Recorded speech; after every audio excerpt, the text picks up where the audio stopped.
behind the mysterious death of Sam Cooke. In the 1950s and 1960s, if you wanted to get the party going, you put on Sam Cooke. Heck, even today, Cooke's songs can be heard at many family barbecues, housewarming parties, and more. He's a staple on soul radio and a signature American artist, but Cooke's death in 1964 remains shrouded in mystery and darkness. He was just 33 years old. Let's explore the life and death of the King of Soul.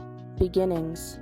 Hit songs. Sam Cooke was born on January 22, 1931, in Mississippi. Later, Cooke and his family moved to Chicago, where he began to sing as a child. In 1950, he joined the Soul Stirrers as the lead singer. He went solo in 1957, releasing a number of hit songs, including You Send Me, A Change Is Gonna Come, Cupid, Chain Gang, Twistin' the Night Away, Bring It On Home to Me, and more. During his 8-year career as a professional solo artist, Cooke released 29 singles that charted in the Billboard Top 40. Cooke helped the careers of other legends, including Aretha Franklin, Al Green, Curtis Mayfield, Stevie Wonder, Marvin Gaye, and more.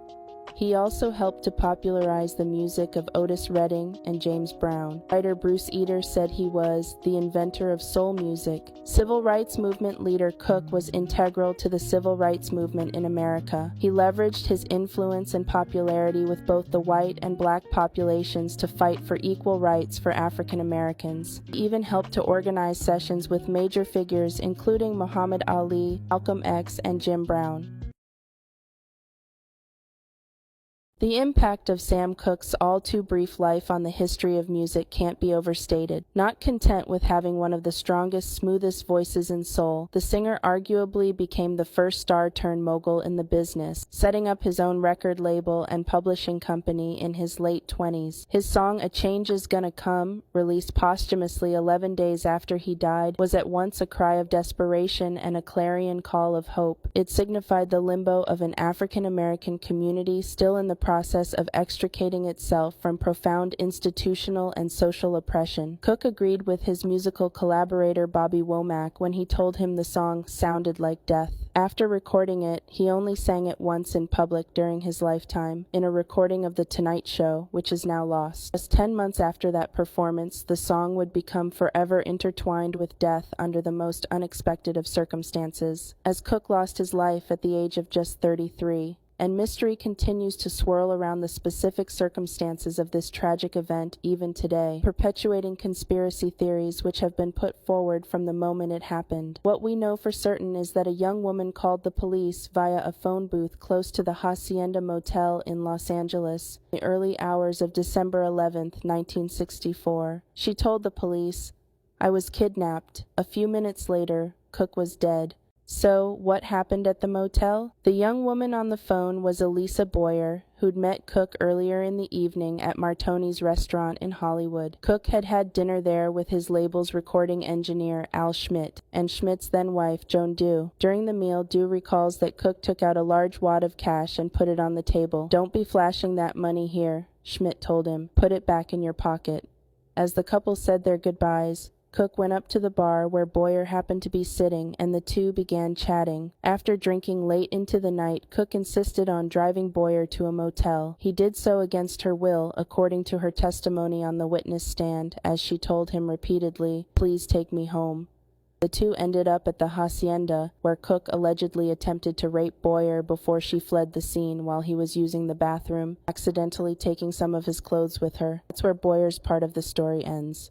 The Hacienda Motel was known as a budget motel located at 9137 South Figueroa Street. Cooke and Boyer checked into room 3, with the motel's manager, Bertha Franklin, witnessing their arrival. This detail has fueled speculation since Cooke was an established star, and staying at such a place would have been uncharacteristic. In Boyer's version of events, once inside the room, Cooke allegedly attempted to assault her. Boyer claimed she was frightened and managed to grab some of Cooke's clothes, including his pants and shirt, before fleeing from the room. She later claimed that she was seeking refuge when she left Cooke's room, carrying his clothing to prevent him from following her immediately. Boyer said she hid in the motel's manager's office, where Bertha Franklin was present. According to Franklin's testimony, Cooke, reportedly in a panic, wearing only a sports jacket and one shoe, went to the front office and knocked loudly, demanding to know where Boyer had gone with his belongings. Franklin claimed that Cooke forced his way into the office,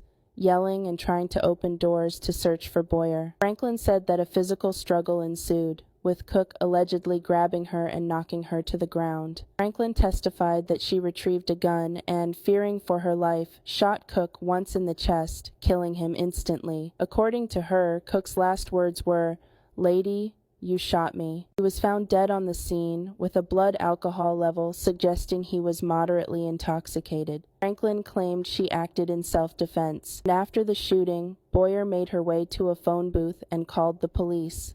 Inconsistencies and doubts. Boyer's account had several inconsistencies that raised doubts about her credibility. Witnesses from the nightclub reported that Boyer had willingly left with Cooke, and there was no indication that she was under duress. Additionally, Cooke's friends and family found it hard to believe he would have acted violently in such a manner, fueling speculation that Boyer's account may have been fabricated or exaggerated. In 1979, Boyer was arrested for prostitution, adding another layer of suspicion about her character and motives. Her criminal record contributed to the theory that Boyer may have been involved in a setup or scheme, potentially under the influence of other parties who wanted to take advantage of Cooke or even see him harmed. This background led some to question whether her interaction with Cooke that night was spontaneous or prearranged with ulterior motives. Bertha Franklin's encounter with Sam Cooke at the Hacienda Motel on December 11, 1964, remains highly controversial. According to her account, she shot Cooke in self-defense after a violent confrontation. Franklin claimed that Cooke burst into the motel office half-dressed, searching for a woman,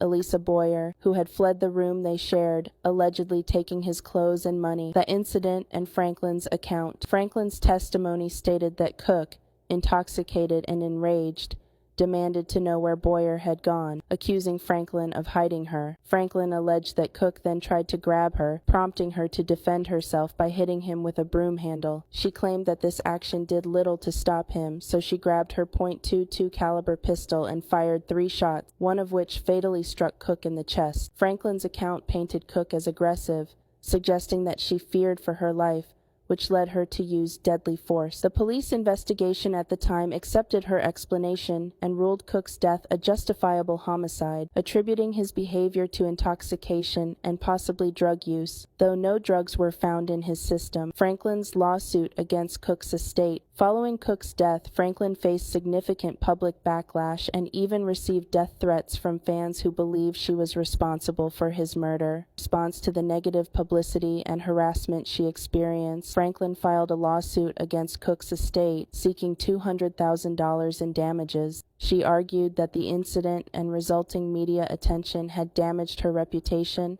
impacted her ability to work, and caused emotional distress. The lawsuit was met with skepticism, especially from Cooke's fans and family, who believed the official story was questionable. Some theorized that Franklin's motive in filing the lawsuit was to take advantage of Cooke's estate, while others believed she was genuinely trying to address the toll the incident had taken on her life. Ultimately, Franklin's lawsuit was unsuccessful, and she was unable to secure any damages. Many people doubted Franklin's account of what happened, especially given the inconsistencies in her story and the quick closure of the case by the police. Some believe that Cooke was set up and that the incident involved more than just a random confrontation. Here are a few theories and questions that continue to fuel skepticism. The broom incident. Franklin's claim of hitting Cooke with a broom was met with suspicion, as it seemed an unusual and insufficient means of self-defense against a supposedly aggressive man. Critics of the story argue that her hitting Cooke with a broom could have been a stalling tactic or a detail added to support her claim of self-defense. How did this elderly woman give Sam a massive head wound and break both his hands with a broomstick, with a gun from a different caliber than hers? And why is she wearing sunglasses while giving a testimony? Financial gain and hidden motives. After Cooke's death, Alan Klein, Cooke's business manager, gained control over much of Cooke's music catalog and royalties, which has fueled theories that Franklin might have been part of a larger scheme to kill Cooke for financial reasons. Police investigation into Cooke's death was brief and accepted Franklin's version of events without further scrutiny. Its quick resolution led to public distrust and has been criticized as inadequate. Discrepancies in Franklin's testimony. Franklin's account of events had inconsistencies, particularly regarding the level of threat Cooke posed and her responses. The fact that Cooke's head and hands reportedly showed signs of severe trauma, recounted by Etta James, has raised questions about whether Franklin's account was entirely truthful. Cooke's friend Muhammad Ali once said, "If Cooke had been Frank Sinatra, the Beatles, or Ricky Nelson, the FBI would be investigating."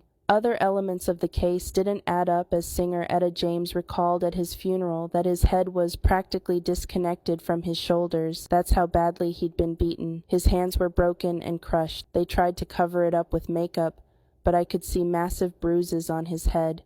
No woman with a broomstick could have inflicted that kind of beating against a strong, full-grown man. None of this was in the autopsy reports. Some believe that he was murdered elsewhere and dropped at the motel with a new story.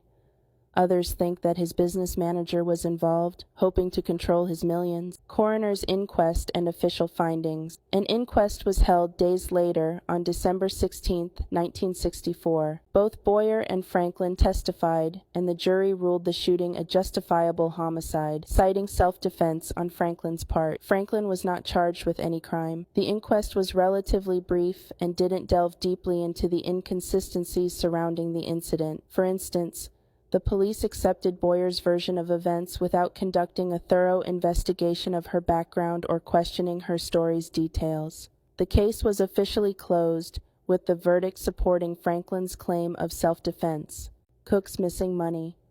Another unexplained detail is that Cooke was reportedly carrying a large sum of money earlier that evening, which was never recovered. Witnesses stated he had around $5,000, yet no cash was found at the scene. This detail has led to suspicions that robbery might have been a motive, but no further investigation followed. Lack of a thorough investigation. Many critics argue that the police failed to conduct a thorough investigation. The entire inquest concluded in less than a week, with little follow-up on inconsistencies or potential alternative motives. Some have suggested that because Cooke was a black artist and Franklin and Boyer were working-class women, the case was handled with less scrutiny than it might have otherwise received. Conspiracy theories involving Alan Klein. Alan Klein, Cooke's business manager, has been named in various conspiracy theories. Klein was known for his hard-nosed business tactics and had significant financial interests in Cooke's music catalog. Due to their business arrangement, Klein would continue to earn royalties and control a large portion of Cooke's earnings after his death. Although there is no direct evidence linking Klein to the events at the Hacienda Motel, his substantial financial gain after Cooke's death led some to suspect foul play. It's worth noting that Klein has faced similar accusations of manipulation and exploitation in other artist relationships, including with the Beatles and the Rolling Stones.